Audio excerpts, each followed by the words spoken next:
नमस्कार दोस्तों। एडुएरा XM एडुएरा extra marks में आप सबका स्वागत है। मैं प्रेम प्रकाश आपके सामने 1857 के विद्रोह की कड़ियां लेकर उपस्थित हुआ हूं। हम लोगों ने कारण पढ़ लिया है, अब हम स्वरूप की चर्चा कर रहे हैं। आप लोगों से विनम्र निवेदन है कि एडुएरा एक्सएम यानी एडुएरा एक्स्ट्रा मार्क्स एक्सएम को प्लीज़ आप सब्सक्राइब करें, शेयर करें, कमेंट करें, हमें हमारे पॉजिटिव और निगेटिव्स के बारे में बताएं और अगर अच्छा लग रहा है तो दूसरे लोगों से चर्चा करें। धन्यवाद। सब्सक्राइब जरूर करें। चलिए, 1857 के विद्रोह का स्वरूप यानी नेचर हम लोग पढ़ रहे हैं। नेचर में हम लोगों ने पहले क्लास में यह पढ़ा कि 1857 के विद्रोह के स्वरूप का निर्धारण करना काफ़ी कठिन काम है। क्यों कठिन काम है? क्योंकि आपको प्रमाण या अध्ययन सामग्री की कमी है। तो जो स्वरूप निर्धारित कर रहे हैं वो कैसे कर रहे हैं? तो सरकारी अभिलेखागारों, सरकारी पुस्तकालयों में जो चीज़ें लिखी हुई हैं, रखी हुई हैं, उन्हीं के आधार पर यह जो है 1857 के विद्रोह के बारे में स्वरूप का निर्धारण किया जाता है। पहला हम लोगों ने पढ़ा था मिलिट्री रेबेलियन यानी सैन्य विद्रोह के रूप में इसे माना था। सैन्य विद्रोह के रूप में मानने वाले जॉन ट्रेवेलियन थे, सीले थे, लॉरेंस थे और राइस थे। इन लोगों ने इसे सैन्य विद्रोह माना है और इसमें इन्होंने इनिशिएटिंग सेंटर की बात की, यानी बैरकपुर से शुरू हुआ था, इसलिए यह सेना का विद्रोह था। कार्टरेज इंसिडेंस यानी कारतूस की घटना के से तत्कालिक कारण यही था, इमीडिएट कारण यही था। तो इसी से 1857 के विद्रोह की शुरुआत हुई थी और यह सेना से जुड़ा हुआ मामला था, इसलिए सैन्य विद्रोह माना गया। मंगल पांडे जो 1857 के प्रथम विद्रोही के रूप में जाने जाते हैं, तो इसलिए चूंकि ये सेना से जुड़े थे इसलिए इसका स्वरूप सैन्य विद्रोह माना गया है। मिलिट्री पार्टिसिपेशन यानी 1857 के विद्रोह में सबसे बड़ी भूमिका के रूप में मिलिट्री रही है, सेना रही है, इसलिए सैन्य विद्रोह माना गया है। लेकिन इसके अन्य विद्वान जो है इसके विपक्ष में तर्क देते हुए कहते हैं कि पार्टिसिपेंट्स अगर नंबर के आधार पर देखा जाएगा तो सेना से ज़्यादा जनता ने भाग लिया और विभिन्न वर्गों ने, क्लास ने भाग लिया, इसलिए इसे सैन्य विद्रोह कहना उचित नहीं होगा। इसकी अगर हम सिर्फ इसे सैन्य विद्रोह मानते हैं तो जिस जनता ने इसमें भाग लिया था उस जनता के योगदान की व्याख्या हम कैसे कर पाएंगे? उनके साथ हम न्याय नहीं कर पाएंगे। तीसरा तर्क इन लोगों ने यह दिया कि अगर सेना में भी देखा जाए तो बंगाली भाईचारा के आधार पर बंगाल आर्मी ने सबसे ज्यादा इसमें भाग लिया था, संपूर्ण ब्रिटिश सेना ने इसमें भाग नहीं लिया था, इसलिए इसे सैन्य विद्रोह माना जाना उचित प्रतीत नहीं होता है। दूसरी तरफ मिलिट्री का रोल भी जो है सप्रेसिंग का था, यानी एक तरफ सेना ने विद्रोह किया था, यह सत्य है, लेकिन यह भी सत्य है कि इस विद्रोह को दबाने के लिए सेना ने जान लगा दी थी। तो इस तरह दोनों तरफ सेना थी, तो इसलिए इसे सैन्य विद्रोह कहा जाना उचित प्रतीत नहीं होता। गौतम भद्रा और जॉन डब्ल्यू के रिसर्च में भी यह पता चला है कि 1857 के विद्रोह का स्वरूप सैन्य विद्रोह माना जाना तर्कसंगत नहीं लगता है। तो पूछा गया कि भाई अगर ठीक है वो नहीं था तो क्या था? तो ले आया गया लॉर्ड कैनिंग के बारे में। लॉर्ड कैनिंग जो कि उस समय 1857 के विद्रोह के समय भारत के गवर्नर जनरल थे, उन्होंने इसे पीपल्स रेबेलियन यानी जन विद्रोह कहा है। जन विद्रोह। अब जन विद्रोह कहा है तो इसके पक्ष में वो आर्गुमेंट तर्क क्या देते हैं? तो पक्ष में वो तर्क देते हैं पब्लिक पार्टिसिपेशन का। उनका कहना है कि 1857 के विद्रोह में जनता ने बढ़ चढ़कर हिस्सा लिया था। यह हिस्सा दो तरह का था, एक प्रत्यक्ष डायरेक्ट और एक इनडायरेक्ट यानी अप्रत्यक्ष। डायरेक्ट यानी 1857 के विद्रोह में सक्रिय रूप से भाग लिया जाना और इनडायरेक्ट यानी विद्रोहियों की सहायता किया जाना।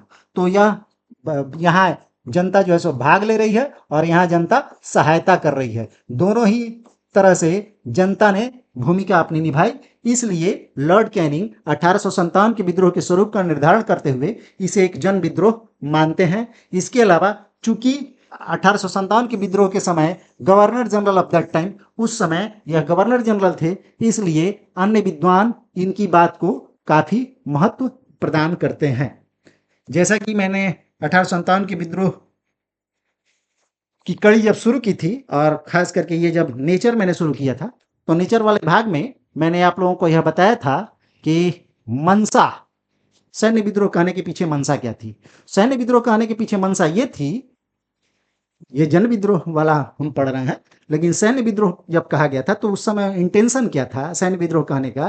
कि जो विद्वान हैं, जॉन ट्रेवेलियन, राइस, सीले, लॉरेंस, इन विद्वानों ने यह प्रमाणित करने का प्रयास किया है कि ब्रिटिश राज में कोई गलती नहीं थी, जो गड़बड़ी थी कोई गड़बड़ी नहीं थी, जो गड़बड़ी थी वो सेना में थी, इसलिए इसे सैन्य विद्रोह बताने का प्रयास किया गया है। ठीक वैसे ही लॉर्ड कैनिंग साहब कर रहे हैं। लॉर्ड कैनिंग यह कह रहे हैं कि सेना में कोई गड़बड़ी नहीं थी, there was no flow in British army. वहां पर कहा गया था there was no flaw in British raj, British policies, यानी ब्रिटिश नीति और ब्रिटिश राज में कोई कमी नहीं थी, सेना में कमी थी। सैन्य विद्रोह निर्धारित करने वालों ने यह कहा है। जबकि लॉर्ड कैनिंग, जो कि इसे जन विद्रोह कह रहे हैं, वो ये कह रहे हैं कि ब्रिटिश नीतियों में, ब्रिटिश राज में कोई गड़बड़ी नहीं थी, गड़बड़ी जो है ब्रिटिश सेना में नहीं थी, गड़बड़ी थी तो यहाँ जो है जनता में थी, और जनता ने ये जो है इसमें भाग लिया और दूसरी तरफ सहायता किया, इसलिए इसे ये जन विद्रोह कहते हैं। इसके विपक्ष में क्या तर्क दिया जाता है? विपक्ष में तर्क देने वाले यह कहते हैं कि अगर हम इसे एक जन विद्रोह मानेंगे तो 1857 के विद्रोह में सेना ने जो योगदान दिया है उस योगदान की व्याख्या कैसे की जाएगी, यानी सेना के योगदान की, सेना के भागीदारी की, सेना के द्वारा किए गए विद्रोह में विभिन्न कार्यों की, बलिदान की, त्याग की हम न्यायसंगत व्याख्या कैसे करेंगे। दूसरा, कैनिंग्स पोजीशन। कैनिंग जो उस समय के मुखिया थे, गवर्नर जनरल के डायरेक्ट कंट्रोल में सेना आती थी। अब अगर वह मुखिया ही यह मान ले कि यह सैन्य विद्रोह था तो यह गड़बड़ की बात थी, क्योंकि आपका अपनी ही सेना पर अगर कंट्रोल नहीं है तो आप में कमी है। इसलिए 1857 के विद्रोह को लॉर्ड कैनिंग सेना से न जोड़ते हुए जनता से जोड़ देते हैं। दूसरी तरफ हम यह भी देखते हैं कि डिसिप्लिन ऑफ आर्मी, आर्मी का जो अनुशासन था विद्रोह के समय, हम जानते हैं कि विद्रोही जब मेरठ से दिल्ली आए, दिल्ली पर कब्जा किया गया और बादशाह, मुगल बादशाह जो थे बहादुर शाह जफर को उन्होंने अपना नेता माना। एक समिति बनाई गई और उस समिति के कर्ता धर्ता जनरल बख्त खान बने, जो कि सेना से जुड़े हुए थे, और एक कार्यप्रणाली बनाई गई और उसी कार्यप्रणाली के आधार पर कार्य करने की बात की गई, प्रयास किया गया और वो पूरी तरह अनुशासित प्रयास किया गया। इस तरह से इसे जन विद्रोह कहा जाना उचित प्रतीत नहीं होता है। तब पूछा गया कि 1857 का विद्रोह अगर सैन्य विद्रोह नहीं था, जन विद्रोह नहीं था तो क्या था? तो बेंजामिन डिज़रायली की बात लेकर आते हैं कि राष्ट्रीय विद्रोह था ये। बेंजामिन डिज़रायली ने कहा है कि 1857 का विद्रोह एक राष्ट्रीय विद्रोह था। The revolt of 1857 was a national revolt, यानी इसका चरित्र क्या था? नेशनल कैरेक्टर, नेशनल चरित्र था इसका। Ashok Mehta, historians like Ashok Mehta and V D Savarkar referred to it as a war of independence। Ashok Mehta और बी डी सावरकर जैसे इतिहासकारों ने इसे राष्ट्रीय स्वतंत्रता के लिए युद्ध कहा है। अब इसके पक्ष में क्या तर्क है यह देखते हैं। हमने अब तक पढ़ा कि यह सैन्य विद्रोह था, हमने उसे काटा कि नहीं यह सैन्य विद्रोह नहीं था, कुछ और था। फिर हमने पढ़ा कि यह जन विद्रोह था, हमने उसे भी काटा कि यह सिर्फ जन विद्रोह नहीं था, कुछ और था। अब हम पढ़ रहे हैं कि यह राष्ट्रीय विद्रोह था और इसके पक्ष में हम तर्क दे रहे हैं। पहला तर्क यह है प्राइमरी ऑब्जेक्टिव, दूसरा तर्क है एक्सपेंशन एरिया, तीसरा तर्क है एक्टिविटीज एंड वर्क सिस्टम, और चौथा तर्क है गोल। अब एक एक कर इसकी व्याख्या हम करेंगे, यानी राष्ट्रीय स्वरूप में के पक्ष में हम क्या तर्क देंगे। पहला तर्क है प्राइमरी ऑब्जेक्टिव, यानी प्राथमिक जो है वो प्राथमिक उद्देश्य, 1857 के विद्रोह का जो प्राथमिक उद्देश्य रहा है उसके बारे में बात कर रहे हैं हम। अंग्रेजी सत्ता के विरुद्ध यह विद्रोह हुआ था। प्राइमरी ऑब्जेक्टिव इसका क्या रहेगा? प्राइमरी ऑब्जेक्टिव इसका यह रहेगा कि अंग्रेजों को सत्ता से हटाया जाना है। चूंकि अंग्रेज पूरे राष्ट्र में थे और पूरे राष्ट्र में से अंग्रेजों को हटाया जाना था, इसलिए इसे राष्ट्रीय स्वरूप कहा गया। एक्सपेंशन एरिया के आधार पर अगर देखा जाए तो एक्सपेंशन एरिया किसी न किसी तरह पूरा का पूरा राष्ट्र ये मानने वाला, इनका कहना है, यानी बेंजामिन डिज़रायली और अशोक मेहता, बी डी सावरकर जैसे जो विद्वान हैं, जो इतिहासकार हैं, इन लोगों का मानना है कि इसका एक्सपेंशन एरिया 1857 के विद्रोह का एक्सपेंशन एरिया बड़ा था, यानी लगभग यह किसी न किसी तरह संपूर्ण राष्ट्र इस 1857 के विद्रोह से प्रभावित था, इसलिए इसे राष्ट्रीय विद्रोह माना जाना चाहिए। तीसरा तर्क यह दिया जाता है एक्टिविटीज एंड वर्क सिस्टम, यानी कार्य प्रणाली और गतिविधियां।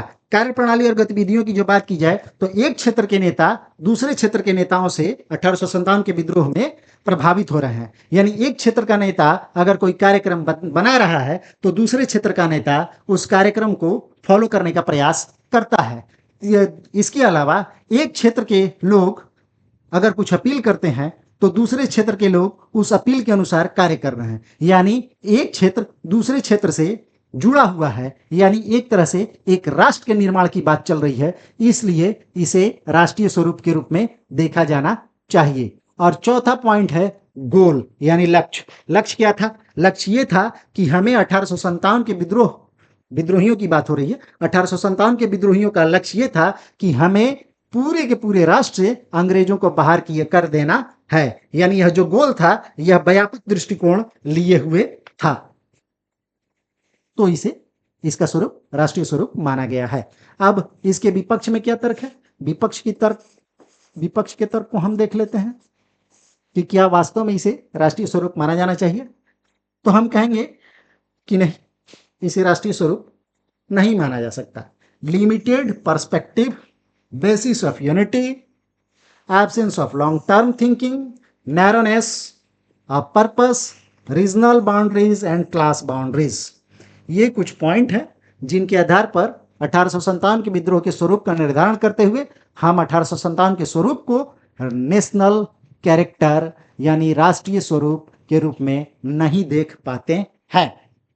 राष्ट्रीय दृष्टिकोण, क्या वास्तव में राष्ट्रीय दृष्टिकोण उपस्थित था? लिमिटेड पर्सपेक्टिव यानी राष्ट्रीय दृष्टिकोण अनुपस्थित था। 1857 के विद्रोह के समय हम राष्ट्र के निर्माण की प्रक्रिया में थे, हम राष्ट्र बने नहीं थे, तो हम यह कैसे कह सकते हैं कि वो जो विद्रोह था उस विद्रोह का नेचर, उस विद्रोह का स्वरूप राष्ट्रीय स्वरूप था। हमारा पर्सपेक्टिव लिमिटेड था। बेसिस ऑफ यूनिटी क्या थी? बेसिस ऑफ यूनिटी यहाँ समझने की बात है। बेसिस ऑफ यूनिटी ये नहीं था जिसे हम नेशनलिज्म या राष्ट्रवाद के नाम से जानते हैं। ये बेसिस ऑफ यूनिटी ये नहीं था। तो बेसिस ऑफ यूनिटी क्या था? बेसिस ऑफ यूनिटी राष्ट्रवाद न होकर ब्रिटिश विरोधी भावनाएं थी। राष्ट्रवाद नहीं था, बल्कि बेसिस ऑफ यूनिटी क्या था? ब्रिटिश विरोधी भावनाएं। यानी ब्रिटिश विरोधी भावनाओं ने लोगों को एकजुट किया था, न कि राष्ट्रवाद जैसे उच्च आदर्श ने लोगों को एकजुट किया था। तो राष्ट्रवाद नहीं था, ब्रिटिश विरोधी भावनाएं थीं जिन्होंने लोगों को एकत्रित किया था, एकजुट किया था, इसलिए इसे राष्ट्रीय स्वरूप देना उचित प्रतीत नहीं होता है। Absence of long term thinking, इस पॉइंट पे हम क्या लिखेंगे? Absence of long term thinking का मतलब यह है कि ठीक है कि हमारा पर्सपेक्टिव ये था कि हम राष्ट्र से, पूरे के पूरे राष्ट्र से, यहाँ जो प्राइमरी ऑब्जेक्टिव है, पूरे के पूरे राष्ट्र से अंग्रेजों को बाहर कर देने की बात हम कर रहे थे। लेकिन अंग्रेजों को बाहर कर देने के बाद हमारी क्या नीति होगी यह कहना थोड़ा मुश्किल था, क्योंकि हमारे पास भविष्य की कोई रूपरेखा नहीं थी। हम जो है वो भविष्य के निर्माण के लिए कोई एक चीज बनाकर, एक प्रक्रिया बनाकर, एक योजना बनाकर नहीं आए थे कि जब भारत से अंग्रेजों को हटा दिया जाएगा, यानी 1857 का विद्रोह जब सफल हो जाएगा, तो हम इस पूरे देश की, इस पूरे एरिया का शासन प्रशासन कैसे चलाएंगे, ये हमारे पास योजना बनकर तैयार नहीं थी। तो चूंकि राष्ट्र की बात ही नहीं थी, तो इसे राष्ट्रीय स्वरूप कहा जाना कैसे उचित लगेगा। नैरोनेस ऑफ पर्पस, जो हमारा लक्ष्य था, जो हमारा उद्देश्य था, वो उद्देश्य भी एकल उद्देश्य नहीं था।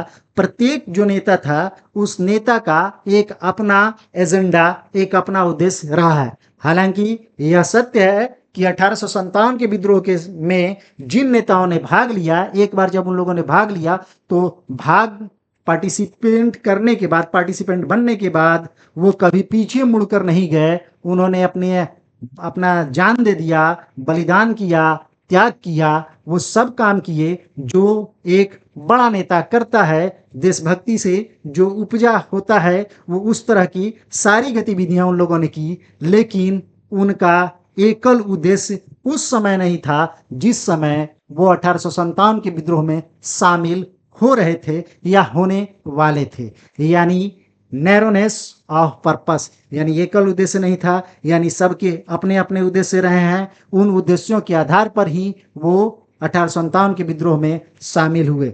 रीजनल बाउंड्रीज की जहां तक बात है तो यह भी तार्किक है। हम जानते हैं कि 1857 के विद्रोह का जो विस्तार क्षेत्र है वो विस्तार क्षेत्र बिहार, आधुनिक उत्तर प्रदेश, आधुनिक बंगाल में काफी विस्तृत रूप में था, दिल्ली में विस्तृत रूप में था, लेकिन नॉर्थ इंडिया में, उत्तर भारत में पंजाब, हरियाणा जैसे जो क्षेत्र थे उनमें बहुत छिटपुट की घटनाएं हुई हैं या नगण्य हुई हैं, ना के बराबर हुई हैं। साउथ इंडिया में अगर महाराष्ट्र को छोड़ दिया जाए तो साउथ इंडिया में हम देख रहे हैं कि पूरा का पूरा साउथ इंडिया 1857 के विद्रोह से लगभग अछूता रहा है। इसके अलावा नॉर्थ ईस्ट अछूता रहा है। तो चूंकि पूरे राष्ट्र में यह नहीं था, हाँ प्रभाव था, लेकिन पूरे राष्ट्र में विद्रोह नहीं हो रहा था, इसलिए इसे राष्ट्रीय स्वरूप कहा जाना उचित प्रतीत नहीं होता।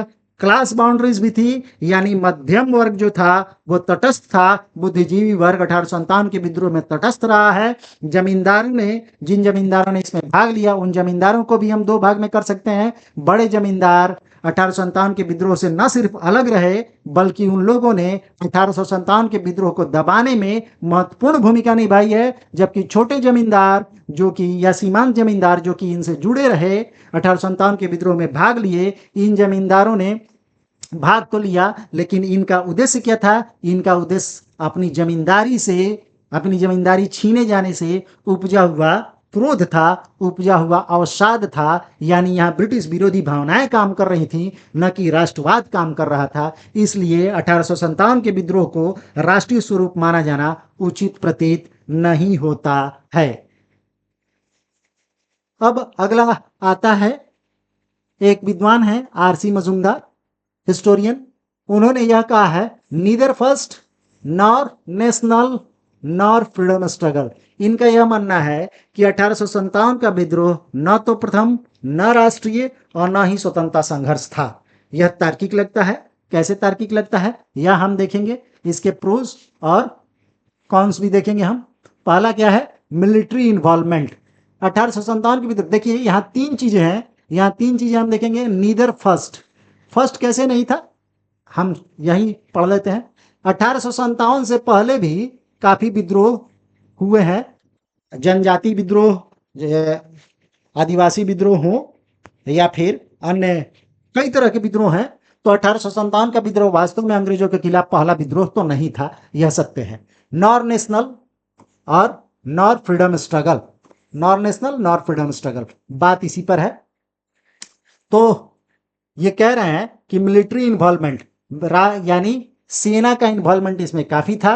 एब्सेंस ऑफ पेट्रियोटिज्म, राष्ट्रवाद अनुपस्थित था। यह सत्य है। हम राष्ट्र बनने की प्रक्रिया में थे, चूंकि राष्ट्र बनने की प्रक्रिया में थे तो राष्ट्रवाद का अभी प्रसार हो रहा था, निर्माण हो रहा था, शुरुआत ही हुआ था। राष्ट्रवाद पूरी तरह जो है वो विकसित रूप में हमारे सामने नहीं आया था। प्रीवियस रेवेलियन, यानी इसके पहले भी काफी विद्रोह हुए थे। रीजनल एक्सपेंशन, यानी क्षेत्रीय विस्तार अगर इसका देखा जाए तो इस आधार पर हम इसे नेशनल नहीं कह सकते हैं, फर्स्ट तो था ही नहीं। और फ्रीडम स्ट्रगल नहीं था, क्योंकि हम राष्ट्र के रूप में ही नहीं थे, हम स्वतंत्रता के को पाने का प्रयास नहीं कर रहे थे। हम क्या कर रहे थे? हमारे पास हमारे 1857 के विद्रोहियों के जेहन में ब्रिटिश विरोधी भावनाएं थी, ब्रिटिश विरोधी भावनाएं चरम पर थी। वो अंग्रेजों को यहां से बाहर तो कर देना चाहते थे, लेकिन उसके बाद की रूपरेखा क्या होगी इसकी कोई चर्चा नहीं थी। यानी वो राष्ट्रवाद से प्रभावित नहीं थे, यानी फ्रीडम स्ट्रगल यह नहीं था, यानी स्वाधीनता की लड़ाई यह नहीं था। कुछ विद्वान तो यह भी कहते हैं कि 1857 का विद्रोह एक पश्चिमगामी विद्रोह था, यानी मुगल सत्ता को पुनः स्थापित करने का प्रयास था। क्योंकि बहादुर शाह जफर को विद्रोहियों ने अपना नेता माना था, और चूंकि विद्रोहियों ने बहादुर शाह जफर को अपना नेता मान लिया था, इसलिए कुछ विद्वानों ने इसके स्वरूप का निर्धारण करते हुए यह भी कहा है कि यह एक पश्चिमगामी दृष्टिकोण था, जबकि हम इसे सहमत नहीं है, यह एक पश्चिमगामी दृष्टिकोण वाला विद्रोह नहीं था। हाँ ठीक है कि जनरल बख्त खान ने बहादुर शाह जफर को अपना मुखिया माना था, 1857 का नेता बहादुर शाह जफर को माना गया था, लेकिन बहादुर शाह जफर को इसलिए नहीं माना गया था कि फिर से मुगल सत्ता की स्थापना की जानी थी, बल्कि इसलिए माना गया था कि बहादुर शाह जफर चाहे कितने भी कमजोर हो गए हों, मुगल सल्तनत कितनी भी कमजोर हो गई हो, अभी भी वो हिंदुओं और मुसलमानों के दिलों में मुगल बादशाह के प्रति, मुगल सत्ता के प्रति वफादारी और जो है उसे क्या कहा जाए, वफादारी के अलावा उसमें उनकी आस्था बसती थी। तो इसलिए प्रतीक के रूप में बहादुर शाह जफर अभी भी लोगों को एकजुट कर सकते थे, इसीलिए प्रतीकात्मक रूप में ही सही बहादुर शाह जफर का विद्रोहियों ने उपयोग किया। इसके विपक्ष में तर्क देते हुए कहा सकता है कि फैक्चुअल एक्यूरेसी, तथ्यात्मक रूप से अगर यह देखा जाए तो यह सत्य है कि ना यह प्रथम था, यह प्रथम तो नहीं ही था। क्लास पार्टिसिपेशन, अगर वर्गीय भागीदारी के रूप में भी देखा जाए तो हम यह देखते हैं कि यह राष्ट्रीय स्वरूप में नहीं था। समाज के विभिन्न वर्गों में कई वर्गों ने इसमें हिस्सा नहीं लिया था। Involvement of leaders in struggle, इस संघर्ष में जिन नेताओं ने भाग लिया था उन नेताओं के, जैसा कि मैं बार बार कह रहा हूं कि इन नेताओं के पीछे, भाग लेने के पीछे जो उद्देश्य था वो उद्देश्य एकल उद्देश्य नहीं था, वो भावनाएं थी, ब्रिटिश विरोधी भावनाएं थी, उनके अपने हित थे। वो हित जब अंग्रेजों के हित से टकराए तो अपने हितों की रक्षा के लिए 1857 के विद्रोह के नेताओं ने इसमें भाग लिया। हाँ यह भी सत्य है कि जब इन नेताओं ने एक बार कमर कस ली, एक बार भाग ले लिया, तो वो कभी पीछे मुड़कर नहीं देखे, उन्होंने समझौता नहीं किया, बल्कि वो युद्ध करते हुए बलिदान और त्याग के रास्ते पर चलते हुए वीर गति को प्राप्त हुए और उन्होंने वो प्रेरणा स्रोत छोड़ा जिन प्रेरणा स्रोत से आज भी हम प्रभावित होते हैं। और हमारा फ्रीडम स्ट्रगल जो था उसने 1857 के विद्रोह से बार बार प्रेरणा लिया है।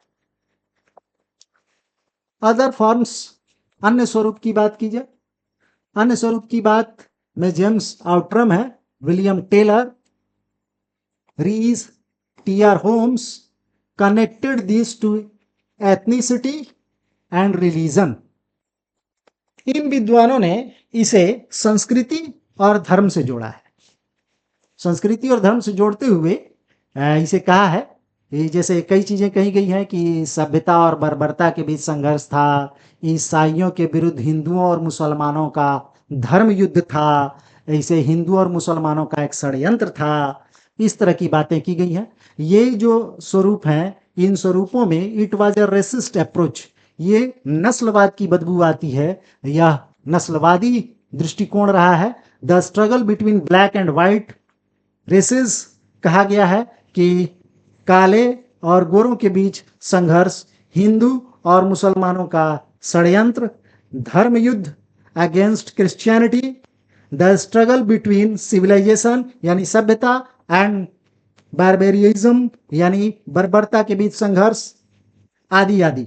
To label the rebellion as a stigma is and nothing more, यह सब 1857 के विद्रोह की गरिमा को धुंधला करने के लिए, 1857 के विद्रोह की गरिमा पर दाग लगाने के लिए ये सारी चीजें कही गई हैं। ये सारी की सारी व्याख्याएं जो हैं, ब्लैक एंड व्हाइट की बात हो या फिर हिंदू मुस्लिम कॉन्स्पिरेसी हो या फिर होली वार हो या फिर जो है सो सिविलाइजेशन और बारबेरिज्म वाली बात हो, ये सब नस्लवाद से जुड़ी हुई हैं। और ये एक तरह से 1857 के विद्रोह की महत्ता को, उसकी पवित्रता को कम करने के लिए इन लोगों ने एक तरह से नस्लवादी अप्रोच ले आया।